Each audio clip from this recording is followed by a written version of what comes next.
Yeah. Siddhirbhavati karmaja. 340, that means 33 types of God, like Rudra, Vishnu, Brahma, and Kumar, and Ashwini. They are divided into different categories. I have heard this theory too. They say like 33 koti is or 33 crore, but 33 types of, but I'm not sure what it is. I heard this. Well, you need a scriptural reference. If I ask for a scriptural reference, I'll share with yeah, and I mean, I've heard it. Someone When I've heard it, explained some people on the podcast they Yeah, say, yeah, exactly. I've heard it, but Yeah. I've never Scripture heard. said 33 crores. Yeah, because I mean, just count all the administrative heads. They're all different gods. Either way, we can take the point that there are many gods at least. So it doesn't matter 33 types or 33 crore, but the point is the many gods. And therefore, one who doesn't know whom to worship is always in a state of confusion, isn't it? So, why is Krishna talking about this in this chapter? Fourth chapter is all about transcendental knowledge about whom? What is fourth chapter discussing? What is Krishna talking about in the fourth chapter? My God. I think there's a saying in English, a blunt pencil is better than a sharp mind. You heard this? It's better to make some notes. Otherwise, every time I will take 20 minutes recapping. Yeah, what? About him. Okay. What is the title of the fourth chapter? Transcendental knowledge. Transcendental knowledge. Anyone knows what's the meaning of transcendental? The word transcendental? What does transcendental mean? Beyond this world. Beyond this world? Okay, good. it's the knowledge that we need to have before we dive into the chapter. Something Okay. derived by regular Yeah. studies or anything like that. Okay. Thank you. Transcendental means which is beyond the scope of material creation, which means spiritual knowledge, basically. Transcendental to the three modes in the what Rohit said is also beyond this world, acceptable. That is transcendental. So now transcendental knowledge is way different from material knowledge. Material knowledge works differently. Spiritual knowledge works differently. Material knowledge we gain in order to know more about the material world or in order to make some money. It's all material knowledge. And spiritual knowledge actually liberates one. Spiritual knowledge directs one to a spiritual realm. So therefore, the whole fourth chapter, Krishna is talking about spiritual knowledge. And all of us, we are gathered here for what knowledge? Spiritual knowledge. So the fourth chapter is therefore very important. And Krishna is now talking about, especially himself. In 4.9, Krishna says, Janma karma chame divyam evam yo veti tatvataha takva deham punarjanma naiti mam eti swarjuna. That means Krishna is saying this knowledge talks about my janma and karma. My appearance and my activities, they are not normal or ordinary like the activities of people in this world. Krishna also led a household life. But how many queens did he have? 16,000. Yeah, 16,108 queens. So people also in this world lead household lives. They can, manage one queen or I'm not sure queen, but one spouse, isn't one or two spouse max. But Krishna also led his household life, but in an extraordinary fashion. When he had to lead household life, he married 16,108 queens. Isn't it? And when Krishna wanted to, for example, when he wanted to lift, he lifted Govardhan. We can lift dumbbell, we can lift, but when Krishna has to lift, when he has to showcase his prowess, that time he does it in a very grand fashion. So, therefore, Krishna wants to make a point that what he does is not same as what we do, isn't it? Similarly, when Krishna comes as Lord Ram, when Lord Ram came, these are all called as Naralila. Naralila means human-like pastimes. So some people confuse Lord Ram must be a normal human being because he's crying for Sita, isn't it? We talk about detachment. Why is Ram so attached? Can anyone give any instances from Ramayana which shows divinity of Ram?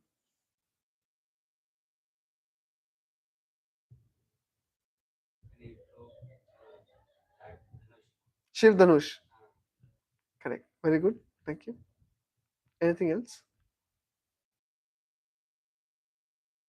When the bridge was formed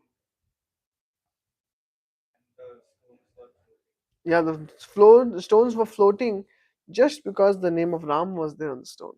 When Bhagwan Parshuram came and like he got like initially he was like I'm going to kill all the Kshatris and I'm going to like kill you too, but then he recognized that he's Vishnu himself. So then he also Correct. calmed down and he said, okay, I'm gonna go and Okay. kill it. Okay. Thank you. And The Bali. he killed Wali. Okay. I mean, someone else could also have killed. That doesn't show his divinity. When towards the end, Ravan, even Ravan was like in the end respectful Correct. Correct. of Ram. Respectful, not that doesn't show divinity of Ram. You know when Ram he wanted the ocean to cooperate and Varuna was not cooperating. Immediately with his eyes, he was ready to. He started glaring, staring at the ocean. Immediately it started boiling. Immediately Varuna understood this is not ordinary person. Mm. So once Shiva, this comes in Skanda Purana. Once Shiva and Parvati they were going in the sky, and then Parvati saw Ram walking in the forest, crying for Sita. And then Parvati thought, just look at this Ram. He's just crying after Sita. It's okay, you don't have to be so attached.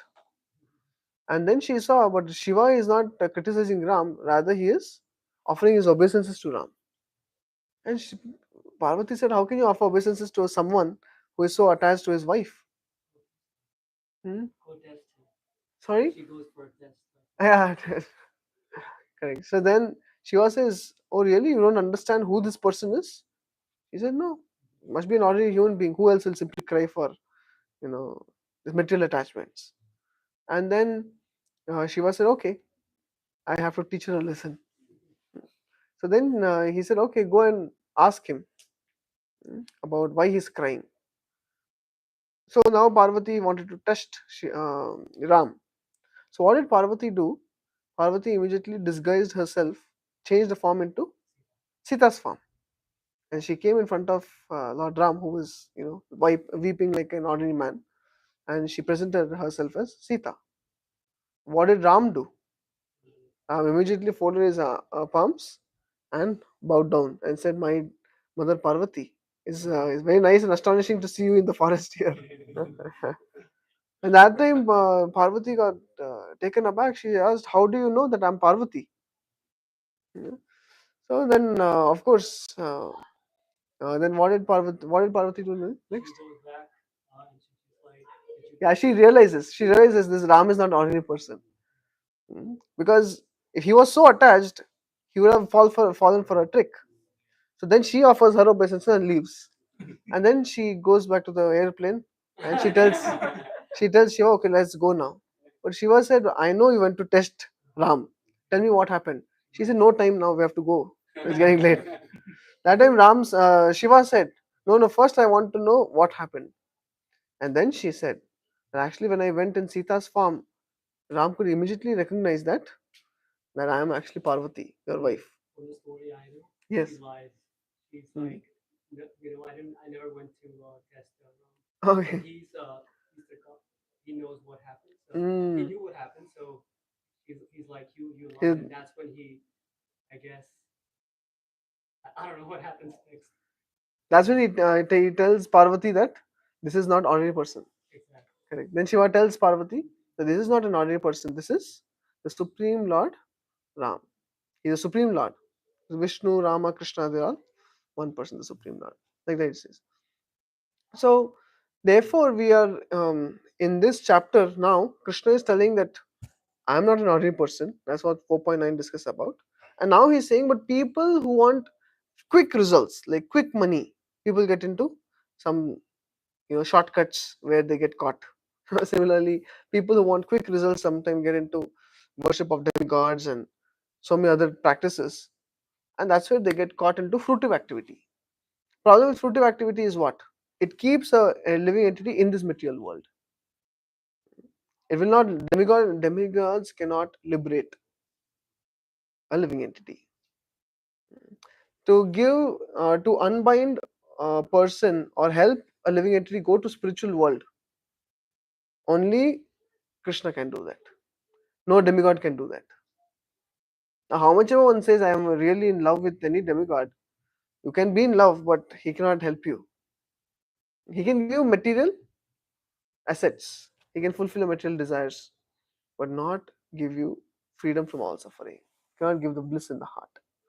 So, therefore, we are studying, the context is we are studying position of Krishna and what is the position of demigods. So, in the purport, this is what Prabhupada is explaining. He is saying that there is one God, not multiple gods. So therefore, our Vedic Sanatan Dharma is monotheism. Monotheism means one God. Usually, we are criticized by other religions saying that we are polytheistic. We consider so many gods. Sometimes anything to be God. In India, it happens. People are worshipping anything. Actors. Actors, yeah. My father used to say when he would go to one in his days, like 1980s, 1970s, 1980s, there was a very famous South Indian actor called as Rajkumar. So when his movie would come in the theater, that means people would go with Aarti plate. They would light the Aarti lamp and they would start doing the Aarti for the actor. And people would throw so many coins as like in donation. So you see, people have a tendency to worship, but they do not know whom to worship. So whom should we worship? Why? That's what Krishna is saying. Why to worship? And that's what Prabhupada tells here. Yeah. Then Prabhupada also says, see, in fact, the Lord is worshipped by demigods such as Brahma and Shiva. Shiva Virinchinutam. He is called as Shiva Virinchinutam. So, just let me take you. Virinchi is Brahma. Nutam means one who is being served by Shiva and Brahma. Let me show you.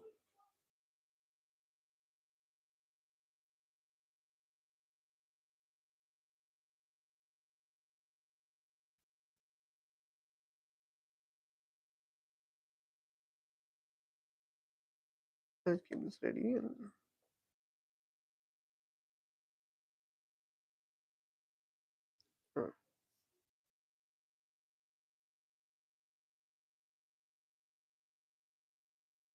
So anyway, we discussed about position of Krishna and demigods like Indra, Chandra, Vayu. Does anyone have any question with respect to that? We discussed this last time. So Yeah. last time I asked a question like is Shiva a demigod or who's Shiva? Oh, that we'll discuss today. Okay. Apart from that, apart from Shiva, any other question? Sorry,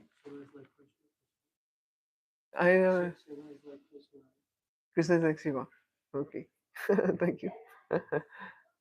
Any other question with respect to Krishna and demigods?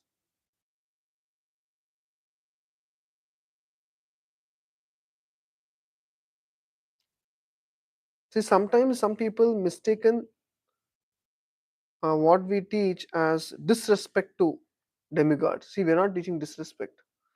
What we are saying is the goal of life is not material, it is spiritual, to develop love for God. So whenever we come across any god, say you're going in India, you come across a Ganapati temple. So what do? Immediately bow, offer your obeisance to Ganapati and pray, my dear Ganapati, please remove the obstacles in my path to Krishna. This is the prayer. Not that we say Ganapati, demigod, go ahead. Then Durga, demigod. No, this is not the attitude. You have to respect because they're all the administrators chosen by Krishna. It's like when you want to meet deputy commissioner, if constable comes, you cannot neglect him. You show your respect, but you cannot at the same time while showing respect, you cannot say this constable itself is himself is deputy commissioner, isn't it? So, what at the same time you have to offer them respect at their level.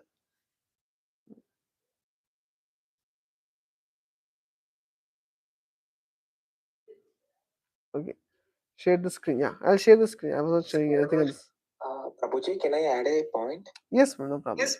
Who is this speaking? So you told that we have to respect other gods also. Yeah. So, Yeah. uh, similarly, that, I'm not able to hear you clearly.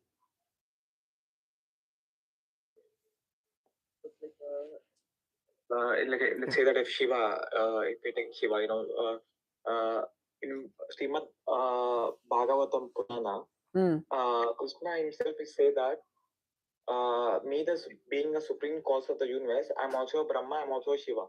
So my it's like energies Krishna conscious is not present in Krishna only, it's also present in the other gods also. Because he is created them for a cause.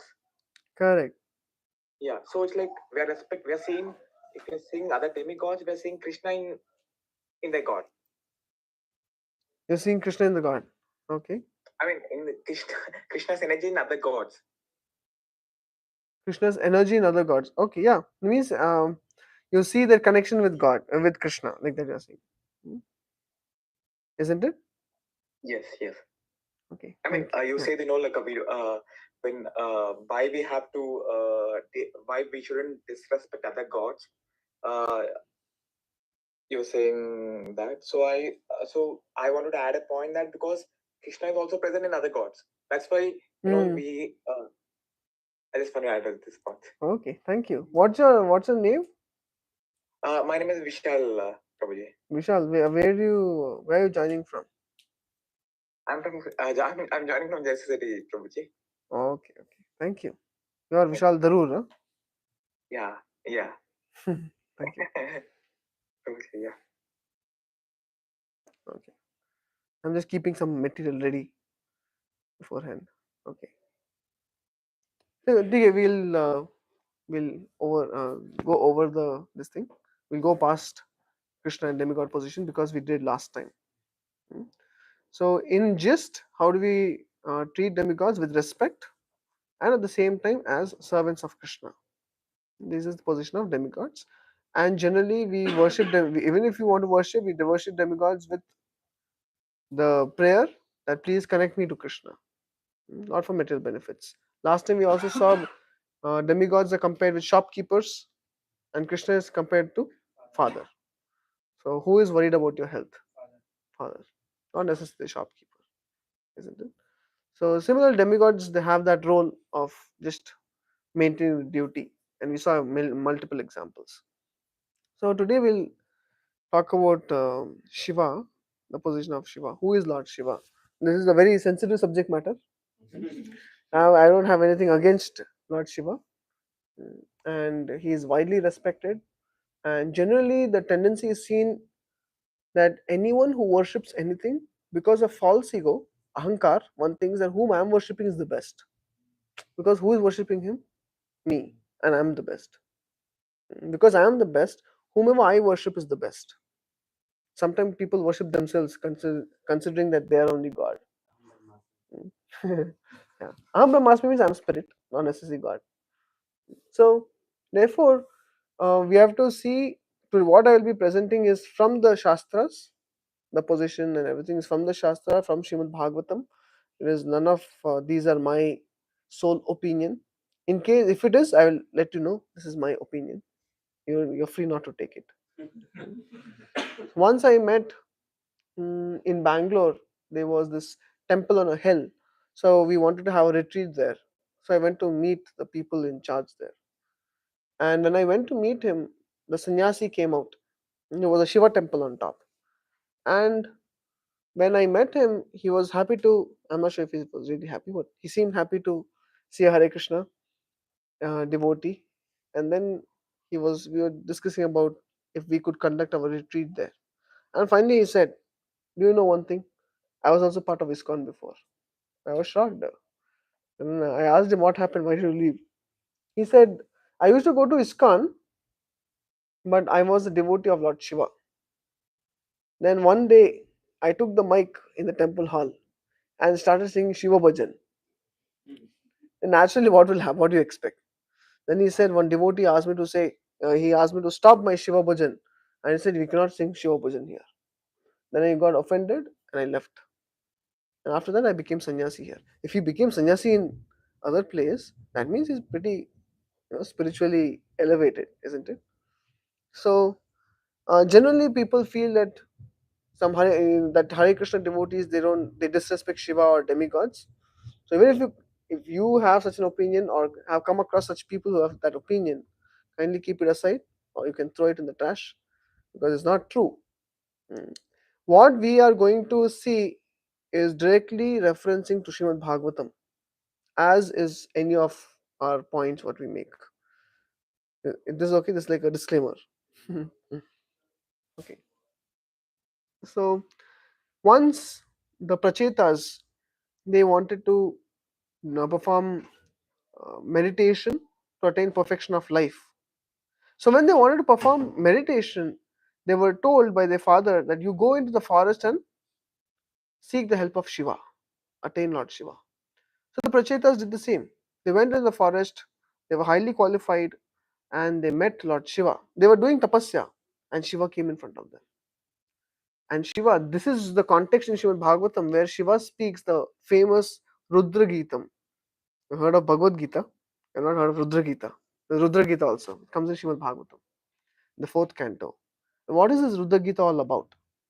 Shiva is actually telling the prachetas, actually the more dearer to me than one who worships me is a person who worships my Lord Krishna. This is a straight taken from the Bhagavatam reference. And then he tells the Rudra Gitam is a prayer to be offered to Vishnu. That is Rudra Gitam. What is Rudra Gitam? It's a glorification of Vishnu. He tells Prachetas, my dear Prachetas, you are so sincere in your worship. If you want to attain your perfection, I'll give you a prayer what you have to recite to attain perfection. And he gives a prayer which is a glorification. This is from Rudra Gitam, it's not the entire. Can you repeat? Snigdha pravridghanashyamam sarva saundarya sangraham charvayat chaturbahu sujata ruchinananam padmakosha palashaksham sundara bhrusunasikam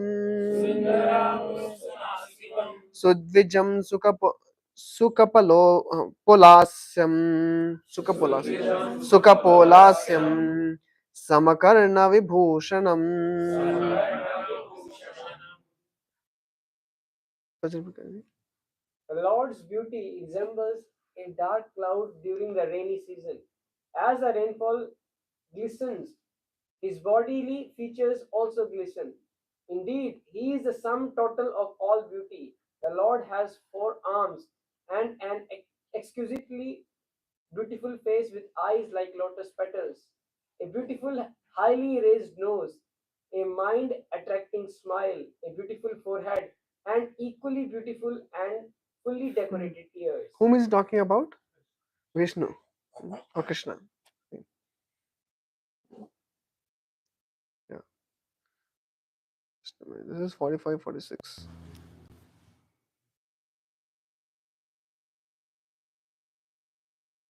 Yeah.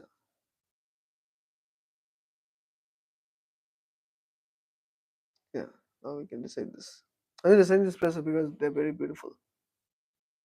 Priti prahasitapangam अलकैरूपशोभितं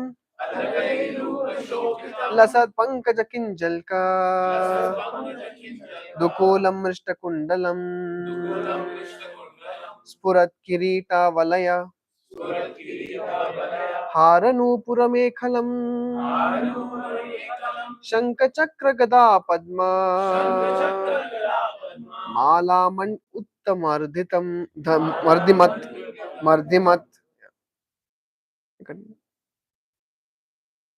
The Lord is super excellently beautiful on account of his open and merciful smile and his sidelong glance upon his devotees. His black hair is curly and his garments, waving in the wind, appear like flying saffron pollen from lotus flowers.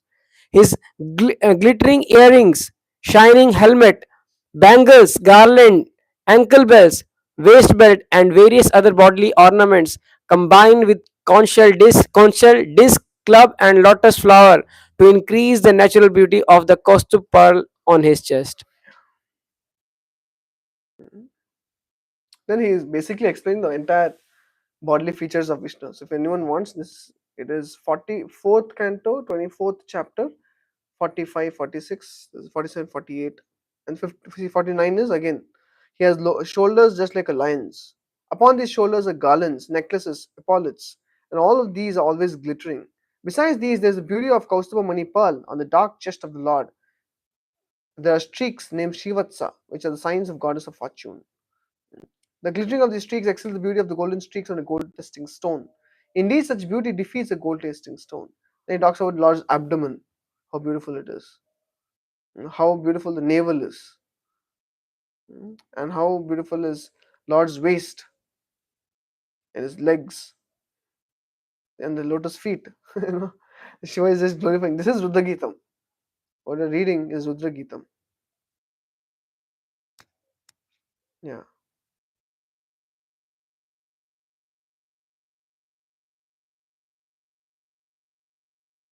Okay. On and on. I'm looking for one more.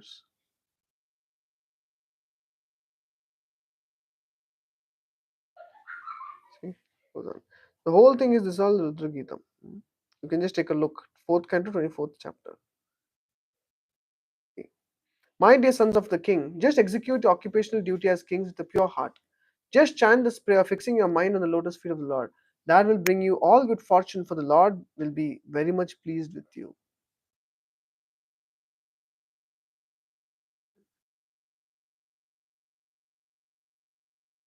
Yeah.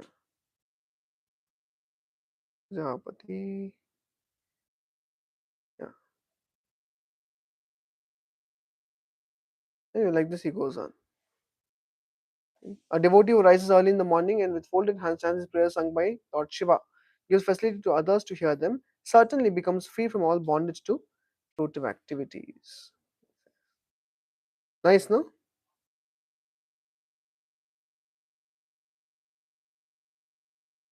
All devotees of the Lord.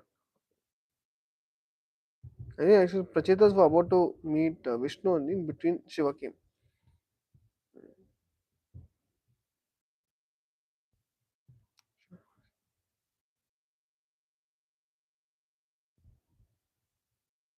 Yeah, okay. Okay, now we'll go. Who is Lord Shiva?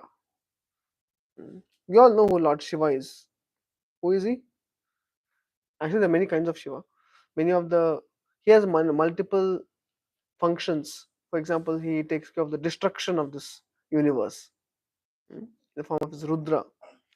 Then he's also a preacher. But whom does he preach to? Like I do outreach to youths, and Shiva does preaching to even more degraded living entities, hobgoblins, rakshasas, ghosts, pretas. This is his preaching field. Hobgoblins. Yeah, these creatures exist, and Shiva preaches with them, and therefore he is with always with them. Ghosts and this thing. That's his preaching field. What do you call goblins in I don't know how so much Hindi. Probably you know more Hindi than me. And then he also has a role as a Vaishnava. The Srimad Bhagavatam says, Nimna Ganam yata Ganga, Devanam Achyuto yatha, Vaishnavanam yatha Shambhu, Purananam idam tatha. Bhagavatam 12th canto says that of all the rivers, Ganga is the best. Of all the Devas, Achyuta is the best. That means Krishna is best. Of all the Vaishnavas, Shambhu is the best. Vaishnavanam yatha Shambhu. And Purananam idam tatha. Of all the Puranas, Srimad Bhagavatam is the best. Is in 12th kind of this thing. So another role Lord Shiva plays is that of a Vaishnava. Therefore, Lord Shiva is the best of all devotees. And wherever Vishnu is there, you will find some Shiva pastime there. Isn't it? Constantly he is meditating upon Lord Ram. You've heard this famous shloka? Shri Rama Rama Rameti Rame Rame Manorame Sahasranama Tattulyam Rama Nama Vranane. Who says this? This is being spoken by Shiva to Parvati. When you will usually hear MS Subbulakshmi's Vishnu Sahasranama, towards the end this will come. Because Parvati is telling Shiva, I cannot hear this 1,000 names of Vishnu. I cannot recite, I don't have time. She also has time problems. She doesn't have, she says it's too much. So give me a shortcut. Then Shiva says, just chant 3 names of Ram. That is equivalent to chanting 1,000 names of Vishnu. Like that she says. And elsewhere, there in another Purana, there is a reference which says 1 name of Krishna is equivalent to 3 names of Ram. Like that it is there. So Shiva is constantly meditating upon the Supreme Lord Ram and always chanting Ram Nam. It is said if someone leaves his body in Kashi, that time Lord Shiva comes and whispers the name of Ram in his ear. And anyone who worships Lord Shiva with a sincere heart, he directs him to Vishnu. Some people were saying last time you have had that experience. Many people. Oh, you were saying that? Yeah. I know many people who have had the same experience. Even Radheshyam Prabhu, he also was a Shaivite before. So then once, at one point in time, he was praying to Lord Shiva that, the things of this world are all temporary. Please give me what you think is the best. And then he got Krishna. Isn't it? So he's a devotee. And constantly, okay, Ram Sarup also, yeah. Me too. It's true. Sushman also, see? So many people. Prabhuji, I have doubt, like, Yeah. one devotee, like, someone says, like, Shiva was meditating like Om. So who's Om? Can you explain to me that? He was meditating on Om. Who said? Yes, sir. Who said that? Like some devotee from in India, like part of. I mean, only thing I can say is asking for Vedic reference. I can give you reference from Shivan Bhagavatam where Shiva is actually. Now, what I showed you, Shri Rama Rama Rameti, that is Vishnu Sahasranama. And in Shivan Bhagavatam, it is said Lord Shiva is meditating upon Sankarshana in 6th canto of Shivan Bhagavatam. Shiva meditating on Om, impersonal, I've never heard. Of course. Yeah. Yeah. He is Om, yeah. But that is only impersonal feature. So therefore, what is happening here? Who is Trivikrama? Trivikrama is another name of Lord Vamana. Anyone knows specialty of Lord Vamana? No? Yeah. Yes, Vamana Avatar. No, the Vamana avatar. Okay, what did he do? He had his feet on the king Bali, in Kerala. king of Kerala. Like, I don't know where, he was in southern states. Okay. Okay, yes. Yes, he measured everything just 2 steps. Third step he asked, where should I keep? He asked King Bali. And Bali said, please keep on my head. Of course, he didn't kill him. Then the Supreme Lord understood this was the surrender of King Bali. So when he was actually measuring the upper planetary systems, the toe cracked the shell of the universe from where the Viraja river came down as Ganga. So therefore, Ganga is always in touch with the lotus feet of the Lord. And that Ganges, because Shiva saw this is coming from the lotus feet of the Lord, immediately he gave his head. Let it fall on my head. Well, it comes with high pressure. It came to all the heavenly planetary system. Then it landed on Shiva's head. And later on it flowed further. Because he is very eager to take the mercy of the Supreme Lord. Yeah, see, Lord Shiva is the ideal husband. Why is that said like this? Because he keeps preaching to his wife. Then he become a devotee. He keeps reciting Bhagavatam. He keeps talking about the glories of Rama. Some Krishna Katha will be going on. Whenever if you go to Kailash, this is what they're doing. Shiva and Parvati. This is why he is called as ideal husband. And there are 2 kinds of Shiva devotees. One is called as Sakapat devotee, and another one is called as Nishkapat devotee. Sakapat devotee means they approach Lord Shiva for a material desire. Like this last time we discussed, no, Vrikasura or Bhasmasura. He is worshipping Shiva, doing intense tapasya, see, ready to cut off his head, just so that he can get a boon from Shiva. And Shiva said, okay, tell me what do you want. And he said, okay, give me a power to burn anyone to ashes just by placing my hand on their head. And Shiva gave it because he's fed up of these fellows just going for him for these things. He gave it. But this fellow aimed for Parvati. He wanted to enjoy with Parvati. So he thought, who is the obstacle between Parvati and me? Shiva. So he went behind Shiva. So these fellows are all called as Sakapat devotees of Shiva. That means they have a motive, material motive. Can you give one more name of Sakapat devotee of Shiva? Ravan. Who said Ravan? Okay, yeah, very good. Ravan also was worshipping Shiva. First, he wanted to claim Lanka, not Lanka, Kailash. Then, what did Shiva do? With the pressure of one toe, he pushed down the entire thing. At that time, his hand got stuck. That time, he gave out the famous what stotra he gave? Tanda Stotra. Yeah. Then people say, Ravan is also not that bad. He's a great devotee of Shiva. They say, what great devotee? He was claiming Kailash. And what then? Shiva became merciful upon, when his hand got stuck, that time he started reciting the Tanda Stotram. And Shiva is called as Ashutosh. He's very easy to be pleased. So he said, okay, no problem. Ask me whatever you want. Right. So he was not a real devotee, Ravana. Even another name comes in Puranas called the Banasura.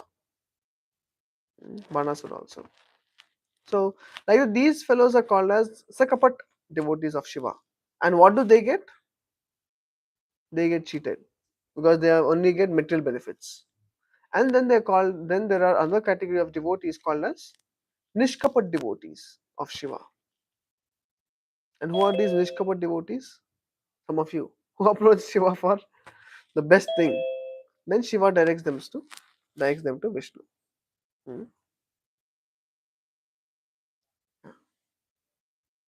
See, Shiva is always amazed the sages discussing Krishna Katha. If someone Yeah. is redirected from following Shiva to Krishna, should one still be following the rituals they were following, worshipping Shiva, or they should stop doing that? They can do it, but it's not necessary. It won't matter. So therefore, that if you read the Rudra Gita, in that it is mentioned, Shiva says, that's what I was actually looking for. That one verse comes, he says that better than worshipping me, I am pleased with those who worship my Supreme Lord. Like that he says. Is that okay? Yeah. Now what is this? Yeah. Glorify the Supreme Lord. Hmm. And Shiva is also called as Paradukka Dukhi. That means, in the Samudran Manthan Leela, what had happened? Hare Krishna. You know what had happened Samudran Manthan Leela? Because the demigods were actually holding the head side and the demons were holding the tail side of the Vasuki snake. So when this the churning of the milk ocean was happening, demons thought, why should we hold the tail side?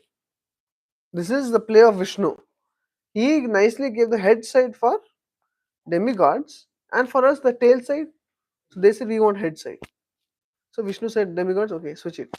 So now demigods took tail side, demons had head side. Now as the snake was being used for churning the milk ocean, immediately some indigestion happened.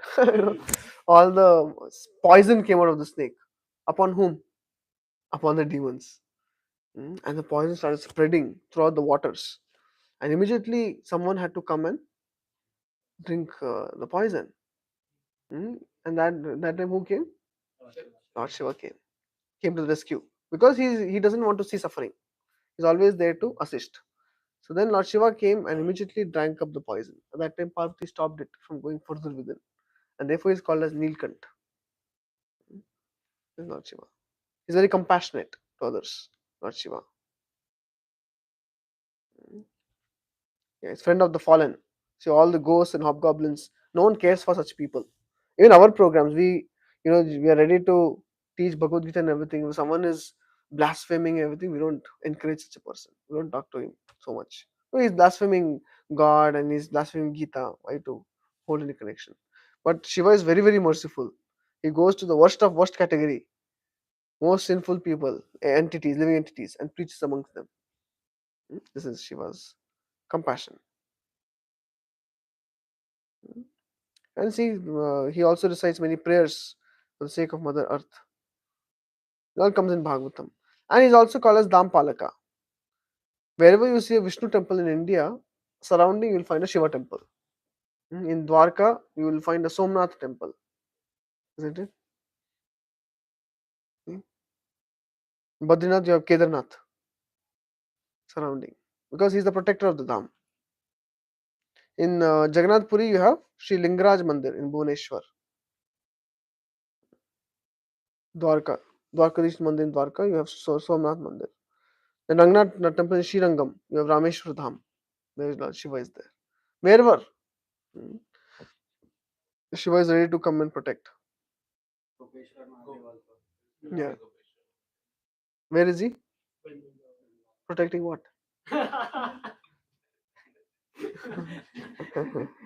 Okay. Correct. Over there, he is in a different pastime. Of course, Gopeshwar Mahadev is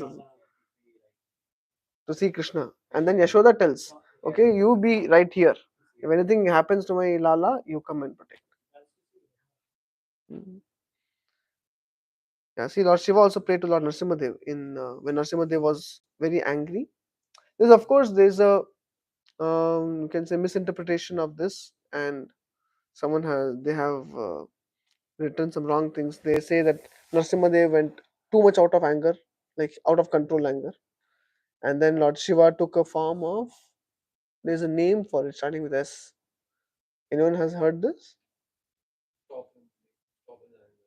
He had to stop his anger. Then they had a fight, and then he killed Narasimhadev. You heard this? Yeah, it's a very famous song amongst the current generation of youth. The story, and you'll only find it on Google. Huh? What is it called? It started with like I don't remember the name. I know the fight, like they had a fight, like Vishnu Correct. and Shiva had a fight. Correct. Oh, yeah, These are all the religious people. They make up their own stories and add They it. show in one of these like TV shows that are like Yeah, that's what I said. or Yeah, whatever. correct. Lord Shiva and like Vishnu fighting. And he defeats and kills Narasimhadev, it seems. And we can laugh at this. But according to Srimad Bhagavatam, the scriptures, absolute knowledge, now Shiva is praying to Narasimhadev. See, the end of millennium is the time for your anger. Now that this insignificant demon Hiranyakashipu has been killed, O my lord, who are naturally affectionate to your devotee, kindly protect his son Prahlad, who is standing nearby as a fully surrendered devotee. Bhagavatam 7:841. This is how he prays to Narasimhadev. There is no fight scene over there. Yeah. Then there is a loka in Kailash. What is Shiva doing? This is what his prayer. O my Supreme Person of Godhead, I offer my respectful obeisance unto you in your expansion as Lord Sankarshana.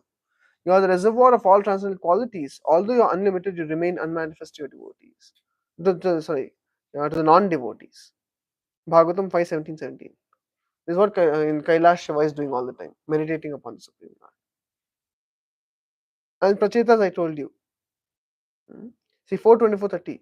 You're all devotees of the Lord, and as such, I appreciate that you are as respectable as the Supreme Person of Godhead Himself. These are Prachetas. Yeah, this is Lord Shiva at the time of dissolution. He is doing his Tandav. That's when he destroys the universe. Nishkapat Kripa. So the Prachetas got Nishkapat Kripa. Sakapat Kripa is material benefit. Nishkapat Kripa is direction towards Krishna. Yeah, I told you this thing. This is our mark India. You know this famous pastime? Who is in the photo? Shiva and Vaimurti. So what had happened in when Lord Shiva drank the halahal poison in the Samudra Mantha Leela, then many of the Shiva devotees became very proud. Our Lord is the best. Lord Vishnu didn't come to the rescue. Our Lord is the best. Our Lord Shiva is best. Har Har Mahadev, like that they were saying. So Lord Shiva wanted to dispel their illusion. So what did Lord Shiva do?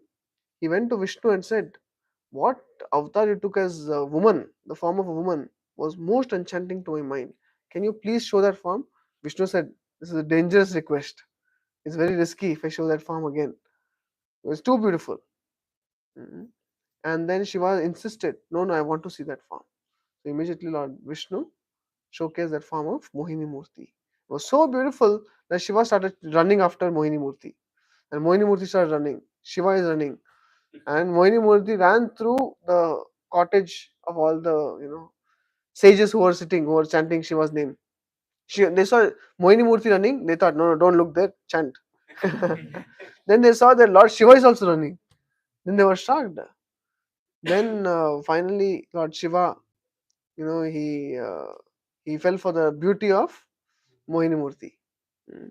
So many people, we have heard the story, isn't it? How many have heard the story before? Sure. Oh, really? Others have heard about Spider-Man, Batman. Yeah, we've all. It's a very famous this thing. So this pastime is present. Shiva acted like this, not this pastime is present not to show that Shiva is like an ordinary living entity. No, because Shiva wanted to tell his devotees, in front of my Supreme Lord, I am also weak. That's the message he wanted to show. He wanted to glorify Vishnu through this pastime. To say the beauty, when Lord Vishnu comes, his beauty is unparalleled. Mhm. So therefore, he perform this pastime, and he also wanted to say that be careful of Maya, because Krishna is called as Yogeshwar, and Shiva is called as Yogishwar. Means Yogishwar means the best among the yogis, and Lord Krishna is called as Yogeshwar, which means the Lord of the yogis. So he wanted to say that for a yogi who is focused on self-realization, perfection of life, one has to be very careful in dealing with opposite sex. Man for a woman, woman for a man. One has to be very, very careful. And therefore, he also wanted to teach this lesson.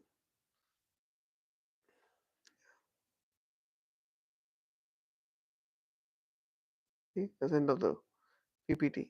So, of course, like this, you'll see many, many pastimes, and often at times we get questioned about, Lord, people say that, we are Shaivites and you're Vaishnavas, or some people say we're Vaishnavas and you're Shaivites, so let's fight.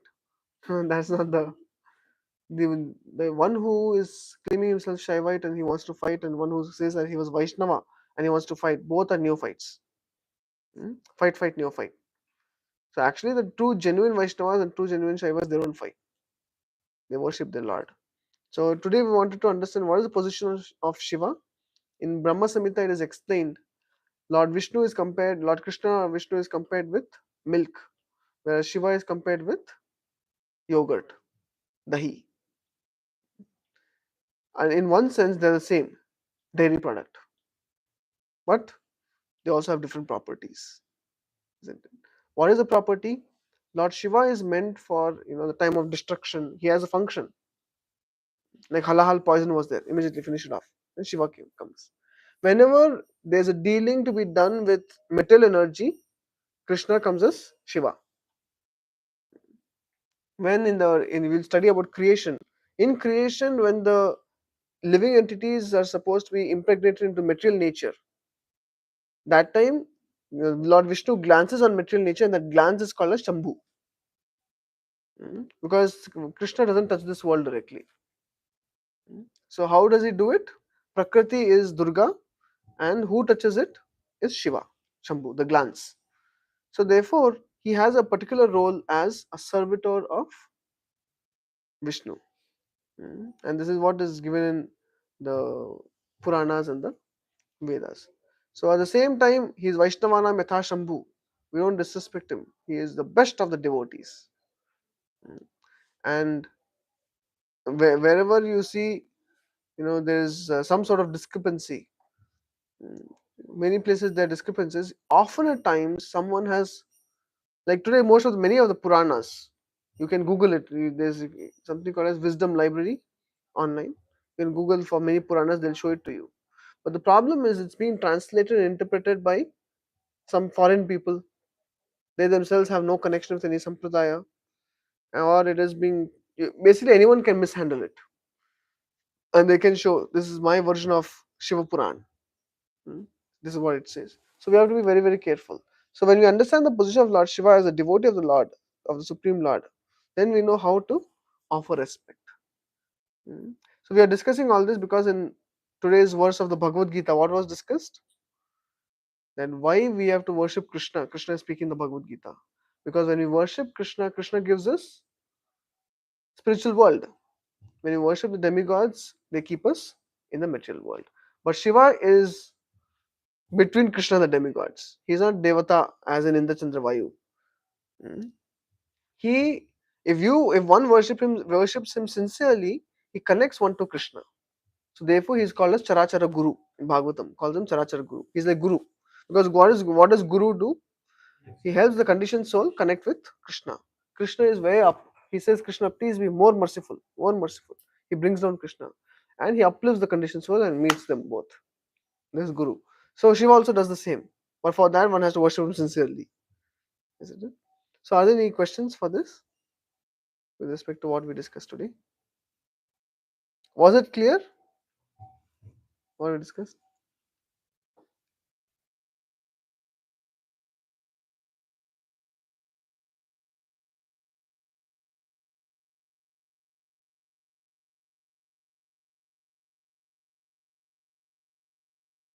Are there any questions or anything for with respect to this? Oh, really? First audience when no one has question about Shiva and Vishnu. Otherwise, this is like a very sensitive topic. Okay, so let's go to this verse. So next time, what we will do is 4.13. Here, another sensitive topic comes of the caste system. Krishna says, Chaturvanya Maya Shashtam, I created the caste system. But not the caste system what people practice today.